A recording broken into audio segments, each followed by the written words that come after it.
राजा होता था, राइट ना? होता था कि नहीं? और फिर उसके बाद दूसरा राजा कौन बनता था?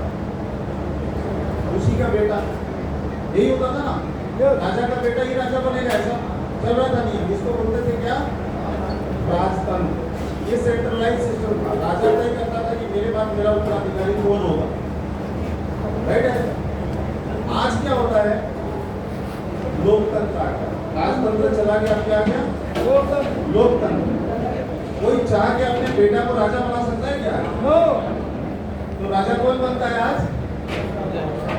जिसको पब्लिक बनाना चाहती है, राइट?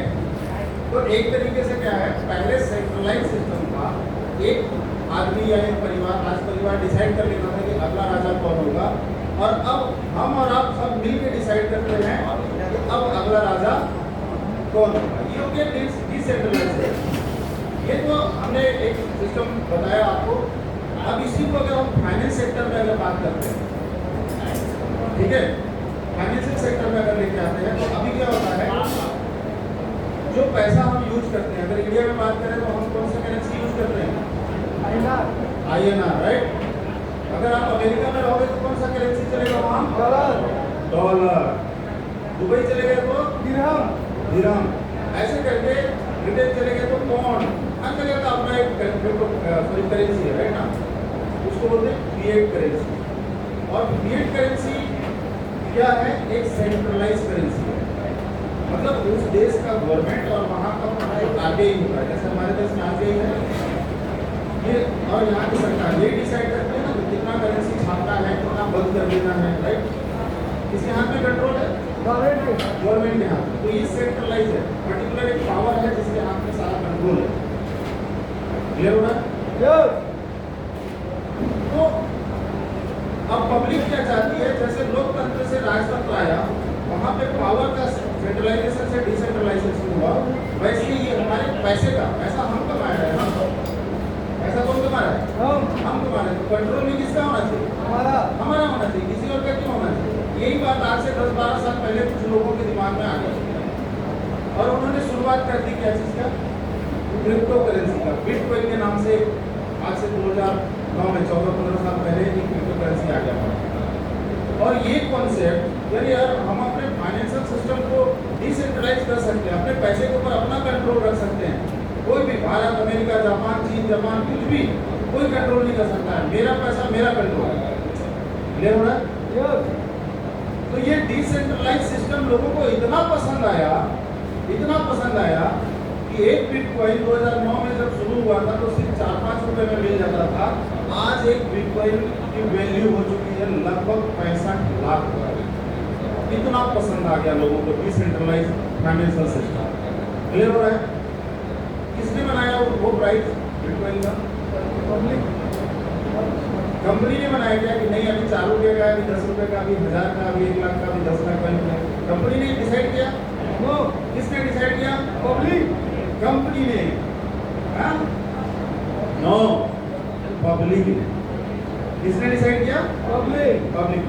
किसी चीज की वैल्यू क्यों बढ़ती? सिंपल सा चीज है, डिमांड, राइट? या एडॉप्शन, किसी चीज की स्वीकार्यता, राइट? अच्छा, क्रिप्टो करेंसी आने से पहले भी हमारे पास एक संपत्ति है जो डिसेंट्रलाइज है। पता है आपको क्या है? गोल्ड। क्या? गोल्ड। समझ रहे हैं? सोना। सोना भी क्या है? डिसेंट्रलाइज। अच्छा, सोना आज हम कुछ भी लेना हो, जैसे गाड़ी लेना हो, घर लेना हो, बंगला लेना हो, कूलर लेना हो, AC लेना हो, पंखा लेना हो, मोबाइल लेना हो, कुछ भी लेना हो, अगर आपके पास पैसा नहीं है, ठीक है, लेकिन आपके पास सोना है, गोल्ड है, तो आपको वो सामान मिल जाएगा कि नहीं मिल जाएगा? मिल जाएगा। हाँ, मिल जाएगा, पक्का ना? अच्छा, इंडिया का सोना को अमेरिका में लेके जाएंगे तो वो सोना ही रहेगा या कुछ और बदल के हो जाएगा? सोना ही रहेगा। क्या रहेगा? और अगर हम अमेरिका में जीप चले गए तो क्या गोल्ड ही रहेगा? वहाँ भी रहेगा। ठीक है, तो सोना क्या है? अच्छा, मेरा सोना का भाव कौन तय करेगा? सरकार तय करती है क्या? कि अभी 60,000 का 10 ग्राम है, अभी इसको 1,30,000 का 10 ग्राम कर गया, या बहुत महंगा हो गया, जैसे पेट्रोल का भाव सरकार रोज कर रखा है, सोना का भाव कम कर सकता है सरकार? नहीं, इसका भाव घटता और बढ़ता किससे है? डिमांड और सप्लाई से।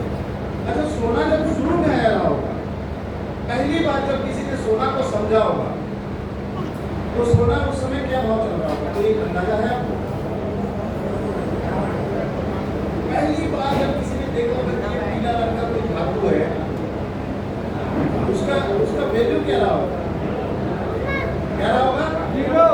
और आज कितना है? सबको पता है ना? तो क्यों जीरो वैल्यू का चीज आज 60-65,000 या 70,000 डॉलर क्यों पहुंच गया?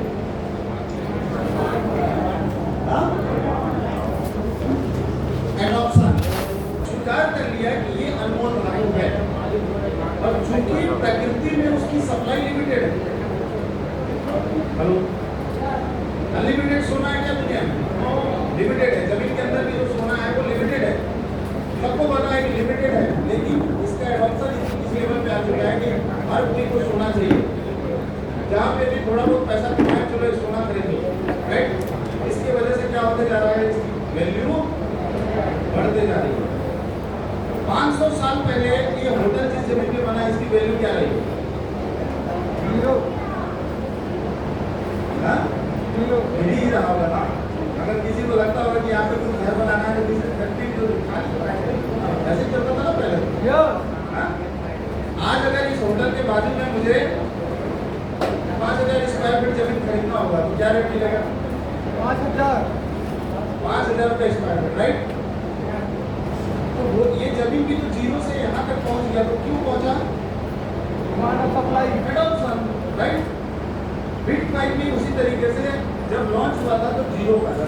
आप अगर बिटकॉइन की टेक्नोलॉजी में जाओगे, तो जिसने बिटकॉइन को बनाया उसने कोई रेट तय नहीं किया, उसने फ्री छोड़ दिया कि भाई एक ब्लॉकचेन हमने बना दिया है, इसमें 2 करोड़ 10 लाख बिटकॉइन रखा हुआ है, एक प्रोसेस है जिसके थ्रू आप यहाँ से बिटकॉइन निकाल सकते हो, और अगर आपको उसके वैल्यू समझ में आता है तो आप रखो, कल के दिन ये आपको बहुत पैसा देने वाला है। ऐसा बना के एक अनजान आदमी ने छोड़ दिया, और ऐसा प्रोग्रामिंग किया दुनिया का कोई भी आदमी उसको शेयर नहीं कर सकता है, ये वो भी जिसने बनाया है। क्लियर हो रहा है? तो लोगों को ये कॉन्सेप्ट समझ में आया, और आज वही 0 वैल्यू का बिटकॉइन 65 लाख के आसपास पहुंच चुका है। अभी मैं बोलता हूँ कि बिटकॉइन भी आने वाले 2 साल में एक बिटकॉइन की वैल्यू जो आज 65 लाख चल रही है, वो 6.5 करोड़ रुपए का होने वाला है। भाई सब लोग कम से कम एक बिटकॉइन खरीद लो। कितने लोग खरीद पाएंगे? कोई नहीं। मैं गारंटी बोल रहा हूँ, अगले 2 से 3 साल में एक बिटकॉइन की वैल्यू 6.5 लाख से 65 लाख से सीधा 6.5 करोड़, 10 गुना ग्रोथ होने वाला है। बहुत बड़ा हो जाएगा 10 गुना। लेकिन क्या हम एक बिटकॉइन भी खरीदने की स्थिति में हैं? अब हमको ये पता चल गया है कि कोई भी चीज अगर रेयर हो, उसका एडॉप्शन अच्छा हो, तो उसका वैल्यू क्या होता है? बढ़ता है। अब आपके सामने एक अपॉर्चुनिटी आ गया है, मिस्टर मिंट। एक मिस्टर मिंट की वैल्यू अभी कितनी है? 50 से रुपये में बोलेंगे तो 40-45 रुपए के आसपास, ठीक है? अगर मैं अगले 2-3 साल की बात करूं, तो यहाँ पे अगर हम बिटकॉइन में 10x बोलते हैं, तो कोई चीज जब बहुत बड़े वॉल्यूम में चला जाता है ना, ठीक है, जैसे एक बड़ा सा पत्थर को उठा के चट्टान को आपको ऐसा फेंकना है, तो कितना लोग फेंक सकते हैं? थोड़ा। अगर उसको 100 मीटर फेंकना है तो बहुत बड़ा मशीन लगा के फेंकना पड़ेगा, राइट ना? लेकिन एक छोटा सा पत्थर हो तो एक अकेले आदमी भी उसको 100 मीटर की दूरी तक पहुंचा सकता है, राइट? ये है वॉल्यूम। छोटा चीज और बड़ा चीज को आगे जाने के लिए कितनी वॉल्यूम? अगर जितना ताकत लगाने से, जितना कम्युनिटी को वॉल्यूम आने से बिटकॉइन अगर 10x जा सकता है, तो उतनी ताकत लगने से मिस्टर मिंट 1000x की सफर तय कर सकता है। और ये पहली बात नहीं होगी, इसके पहले बिटकॉइन के बाद और मिस्टर बिन के पहले ऐसे सैकड़ों एग्जाम्पल है। आप इथेरियम की बात कर लो, आप BNB की बात कर लो, आप मैटिक की बात कर लो, आप सोलाना की बात कर लो, आप गाला की बात कर लो, आप माना की बात कर लो। ये वर्ल्ड के सबसे टॉप प्रोजेक्ट्स में मैं नाम ले रहा हूँ। इन्होंने पिछले 10 साल में ये चीजें करी कि जहाँ पे बिटकॉइन 10x 5x का रिटर्न देता है, वहाँ पे ये सारे प्रोजेक्ट जो हैं 100x 1000x 10,000x का रिटर्न देती है। अब सवाल ये है कि क्यों देती है? तो हम लोगों ने या यहाँ पे जो भी टॉप लीडर्स बैठे हैं, हम लोगों ने ये रिसर्च किया है कि अगर कोई एक प्रोजेक्ट फंडामेंटली रन कर रहा है, उसका एक इकोसिस्टम है, एक रेवेन्यू मॉडल है, जहाँ पे लिक्विडिटी मैनेज की जाती है प्रॉपर तरीके से, ऐसे जो प्रोजेक्ट होते हैं वो डेफिनेटली एक अच्छा ग्रोथ करता है, राइट?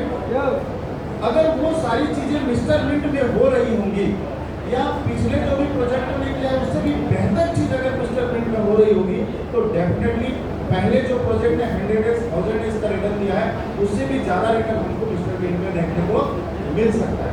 बट मैं ये कभी भी नहीं बोलूंगा कि मैं बोल रहा हूँ 1000x होगा तो पैसा डाल दो। सबसे इंपॉर्टेंट चीज क्या है मालूम है? नॉलेज।